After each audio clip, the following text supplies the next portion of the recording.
तो वेलोसिटी में जो चेंज आ रहा है, वेलोसिटी में जो बढ़ोतरी हो रही है वो समय के साथ साथ बढ़ती चली जा रही है, इसको बोलते हैं एक्सीलरेशन इज इंक्रीजिंग।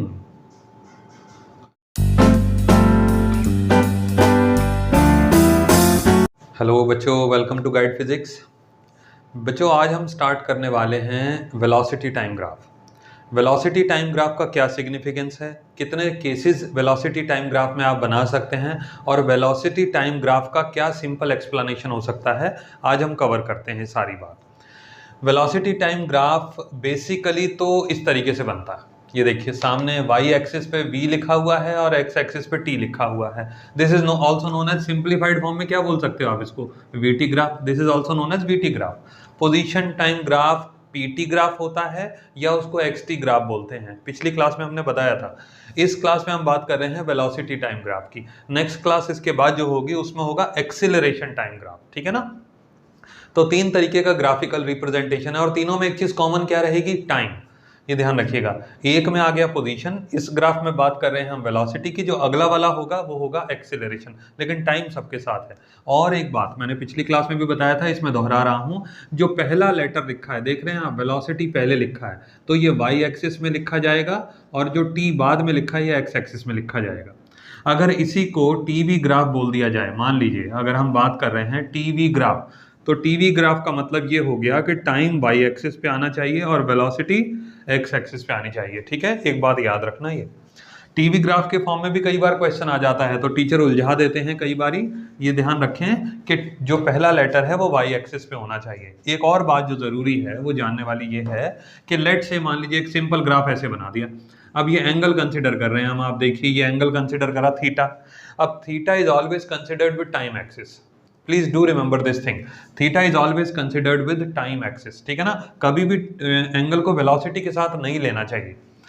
अगर मान लीजिए यही टीवी ग्राफ होता इस तरीके से और ये ऐसी लाइन दिया होता, टाइम हो जाता सॉरी वाई एक्सिस पे और वेलोसिटी हो जाती है एक्स एक्सिस पे, तो एंगल हम यहाँ पे लेते।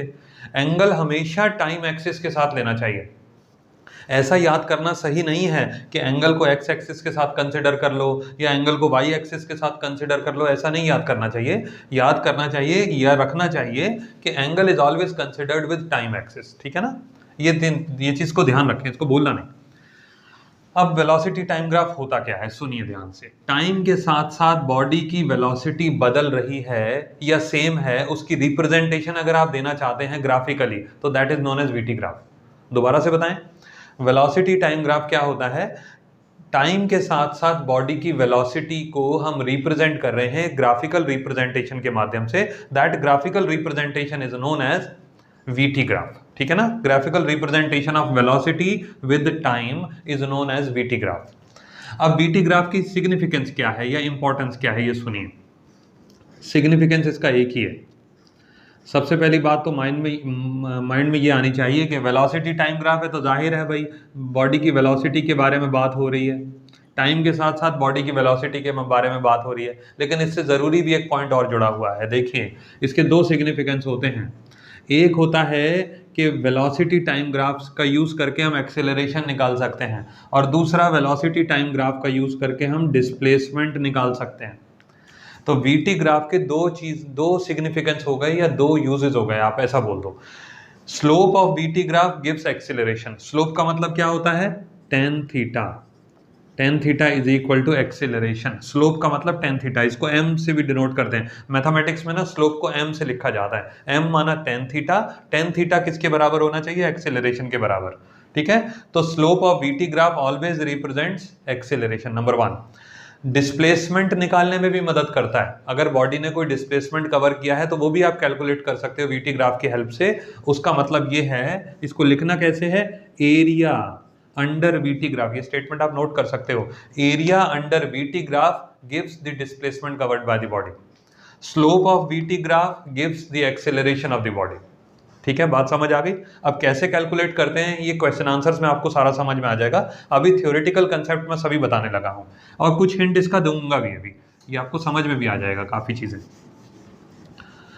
अब देखो आप, VT ग्राफ ये इस तरीके से बना है हमारा, ठीक है।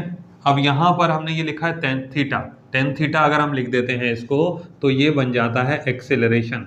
अब एक इलस्ट्रेशन लेके चलते हैं। देखो ये पॉइंट है P, यहाँ पर टाइम की वैल्यू दे रखा है सपोज करिए 15 सेकेंड्स, और यहाँ पर वेलोसिटी की वैल्यू दे रखी है सपोज करिए 25 मीटर पर सेकेंड। ये पॉइंट पे अगर हम बात करें तो this is the velocity of the body and this is the time, ये हो गया टाइम।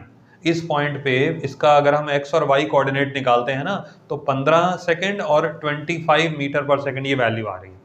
अब मैं टेन थीटा को लिखता हूँ, मुझे मालूम है कि एक्सेलरेशन टेन थीटा होता है, लेकिन टेन थीटा का नॉर्मल फॉर्मूला क्या होता है? Perpendicular upon base. परपेंडिकुलर कितना हो गया बताइए? 25 मीटर पर सेकेंड। तो परपेंडिकुलर 25 मीटर पर सेकेंड, बेस हो गया 15 सेकेंड्स, ठीक है। तो फाइनली 5 से 3 टाइम्स और ये 5 टाइम्स, तो 5/3 मीटर पर सेकेंड स्क्वायर। अब मीटर पर सेकेंड स्क्वायर ये किसकी यूनिट बनी? एक्सेलरेशन की। क्लियर हुआ कि नहीं? तो slope of VT graph always represents acceleration. ये देखिए सेकंड ऊपर जाएगा तो सेकंड टू द पावर -2 हो जाएगा ना। तो एक्सेलरेशन की वैल्यू आपको मिल गई किसकी मदद से? टेन थीटा की मदद से। कौन सा ग्राफ आपने यूज करा? VT graph. तो वीटी ग्राफ का अगर आप स्लोप निकालते हैं तो दैट गिव्स एक्सेलरेशन, ठीक है। दूसरा एक और केस बताता हूं।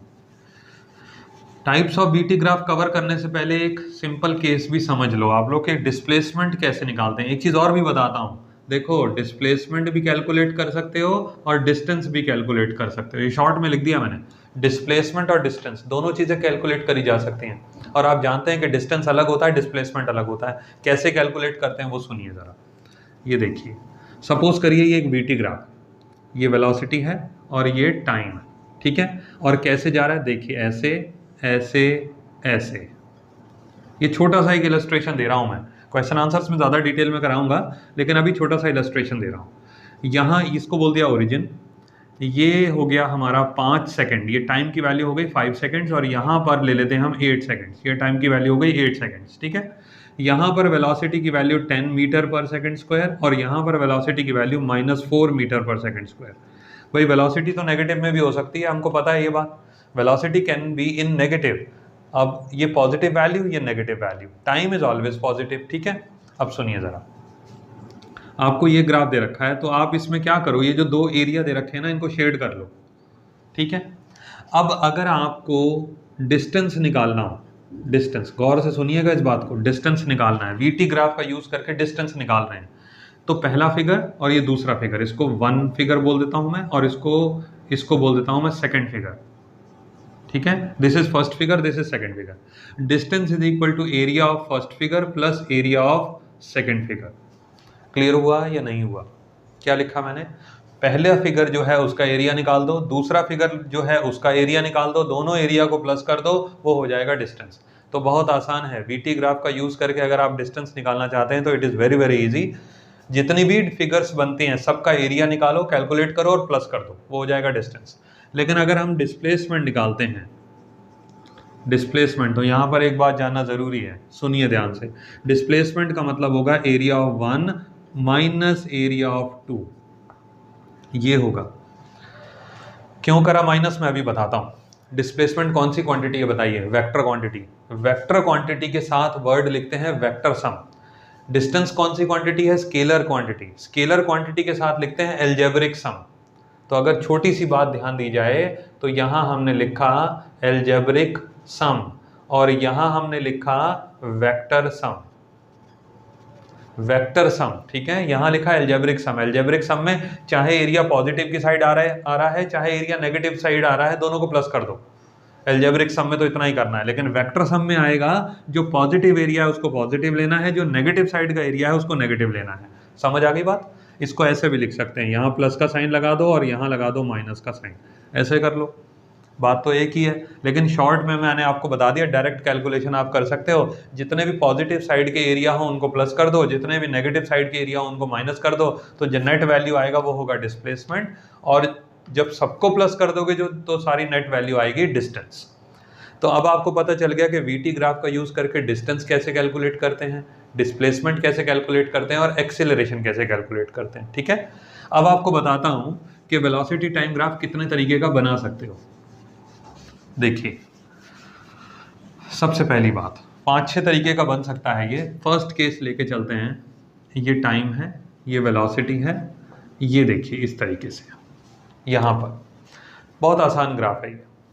जैसे जैसे टाइम आगे प्रोसीड कर रहा है, जैसे जैसे अब टाइम आगे प्रोसीड कर रहा है, बॉडी की वेलोसिटी नहीं बदल रही, वेलोसिटी इज सेम। ठीक है, वेलोसिटी सेम है जैसे जैसे टाइम आगे बढ़ रहा है। तो टाइम जरूर आगे बढ़ रहा है लेकिन वेलोसिटी तो नहीं बदल रही ना, वेलोसिटी सेम है। इसको बोलते हैं कांस्टेंट वेलोसिटी।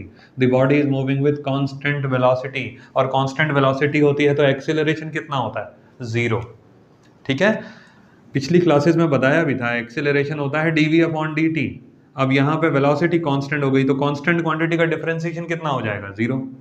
तो एक्सेलरेशन की वैल्यू जीरो आएगी जब भी बॉडी कांस्टेंट वेलोसिटी के साथ ट्रेवल कर रही है। ठीक है, पहला केस समझ आ गया। दूसरे केस पे बात करते हैं। ये देखिए, ये वेलोसिटी, ये टाइम।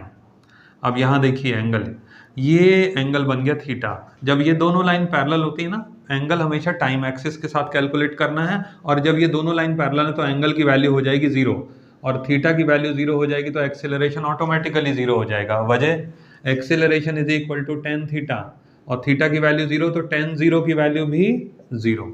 ऐसे भी कैलकुलेट कर सकते हो आप। ठीक है, अब यहाँ पे थीटा की वैल्यू ऐसे कैलकुलेट करी। देखिए ये जब स्ट्रेट लाइन आती है ना, इसका मतलब है कि एक्सेलरेशन इज कांस्टेंट। इसका मतलब है एक्सेलरेशन कांस्टेंट। कैसे होता है वो भी थ्योरेटिकली समझाता हूँ। देखो, टाइम बढ़ रहा है, वेलोसिटी बढ़ रही है, टाइम के साथ साथ वेलोसिटी बढ़ती चली जा रही है, velocity is increasing with time. ठीक है, तो जब रेगुलर इंक्रीज होता है रेगुलर टाइम में तो उसको बोलते हैं एक्सेलरेशन कांस्टेंट होना, यानी कि एक्सेलरेशन यूनिफॉर्म होना। अगर दूसरे शब्दों में बात करी जाए तो ये कौन सा मोशन हो गया? Uniformly accelerated motion. ये नोट करने वाले पॉइंट हैं, बहुत ज़रूरी बातें बता रहा हूँ। ये कौन सा मोशन को शो कर रहा है? यूनिफॉर्म मोशन को। क्यों कर रहा है बता सकते हो या सोच सकते हो? 2-3 सेकंड का टाइम लो, सोचो। यूनिफॉर्म मोशन क्यों बोला है? क्योंकि वेलोसिटी कांस्टेंट है। यहाँ पर हमने बोला है uniformly accelerated motion. Uniformly accelerated का मोशन का मतलब एक्सेलरेशन की वैल्यू कांस्टेंट है, और एक्सेलरेशन कांस्टेंट होने का मतलब वेलोसिटी लगातार बढ़ती चली जा रही है, लगातार बढ़ती चली जा रही है, यूनिफॉर्म रेट के साथ लगातार बढ़ती चली जा रही है। इसको बोलते हैं यूनिफॉर्मली एक्सेलरेटेड मोशन। ठीक है ना, एक्सेलरेशन हमारा कांस्टेंट है या एक्सेलरेशन हमारा यूनिफॉर्म है। अब ये देखिए, ये डायग्राम ध्यान रखिएगा, इसी से मिलता जुलता एक केस और बताता हूं। अगर हम यहां पर एक छोटा सा केस ले लें, ये देखिए, ये देखिए, आप देख सकते हैं यहां पर ये वेलोसिटी है और ये टाइम है। देखो आप, कितना अच्छा केस है ये। अगर इन दोनों को कंपेयर करोगे तो बताइए इनिशियल वेलोसिटी कितनी है? जीरो। यहाँ पर ये देखिए, इनिशियल वेलोसिटी जीरो है ना, क्योंकि ओरिजिन से स्टार्ट हो रहा है। लेकिन अगर हम यहाँ पर बात करते हैं तो क्या इनिशियल वेलोसिटी जीरो है? यहाँ पर है। देखिए, अगर मान लेते हैं इसकी वैल्यू 20 है, ये इस पॉइंट पर 20, तो ये जो लाइन है ये क्या शो कर रही है? Initial velocity is equal to 20 metre पर second. The body is not at rest. यहाँ पर क्या केस आया था? The body is at rest. लेकिन अगर आप इसकी बात करोगे तो बॉडी रेस्ट पर नहीं है, बॉडी की इनिशियल वेलोसिटी है 20, उसके बाद वेलोसिटी और बढ़ती चली जा रही है। वेलोसिटी 20 इनिशियल वैल्यू, उसके बाद लगातार बढ़ती चली जा रही है। क्लियर हो गया पॉइंट आपको? इस चीज़ को ध्यान रखना है। ठीक है ना, कई बार ग्राफिकल रिप्रेजेंटेशन के ऊपर क्वेश्चन आते हैं और बच्चे उलझ जाते हैं, तो वो चीज़ ना हो इसलिए ज़रूरी है कि ये बातें याद रखो। अगले केस के बारे में आते हैं। देखिए, यहाँ पर हम एक और बात करते हैं। ये देखिए, इस टाइप का कर्व मोशन आ गया, ये हो गया V और ये हो गया T। बड़ा अच्छा केस है ये। देखिए, अब यहाँ से ना इसको पार्ट्स में डिवाइड कर देते हैं। ये हो गया A, ये हो गया B, ये हो गया C और ये हो गया D। ठीक है, अब गौर से सुनो ज़रा। 0 से लेकर के A तक जाने में देखिए वेलोसिटी बढ़ रही है ना। वेलोसिटी 0 है, यहाँ पे हो लेट से 10 हो गया, यहाँ पे हो गया 30, यहाँ पे हो गया 60 और यहाँ पे इसको ले लेते हैं 100 मीटर पर सेकंड। ये वेलोसिटीज़ की वैल्यू हो गई। ये है 5 सेकंड, ये है 10 सेकंड, ये है 15 सेकंड और ये है 20 सेकंड। ठीक है, अब ज़रा ध्यान दीजिएगा, शुरू के 5 सेकंड में वेलोसिटी कितनी इंक्रीज हुई? 10।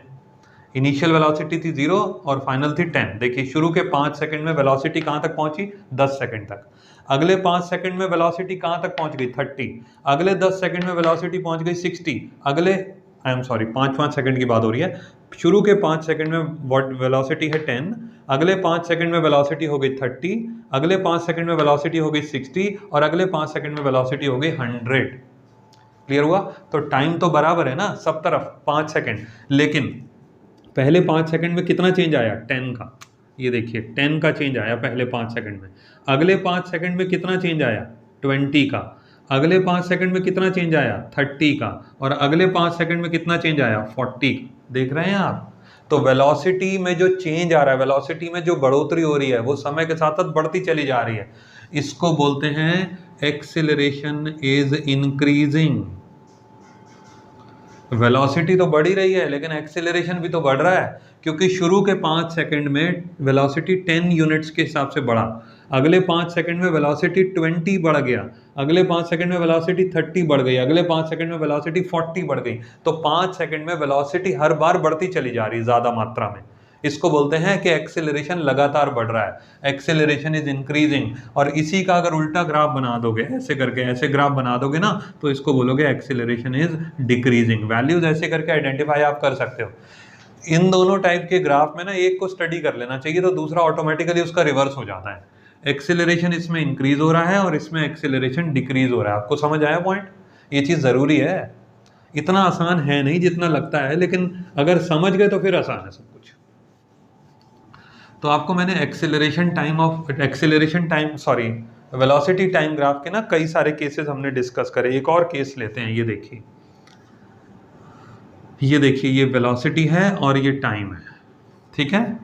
यहाँ पर ये जो एंगल है ना, ये थीटा ऑब्ट्यूस हो जाएगा, मतलब 90 डिग्री से बड़ा। इस केस में ना एक्सेलरेशन को लेते हैं नेगेटिव में। अब क्योंकि स्ट्रेट लाइन है, ज़रा इसको गौर करिएगा। ये देखिए, ये वीटी ग्राफ है, थोड़ी देर पहले ये वाला पढ़ा था आपने, ऐसे करके।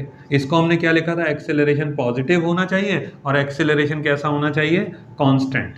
तो यहाँ पर भी एक्सेलरेशन कांस्टेंट है। ये देखिए स्ट्रेट लाइन है ना, तो ये भी एक्सेलरेशन कांस्टेंट है। ये वाला था, इसमें भी एक्सेलरेशन कांस्टेंट, ये भी एक्सेलरेशन कांस्टेंट है, बट ये नेगेटिव साइड में जा रहा है क्योंकि वेलोसिटी कम होती चली जा रही है।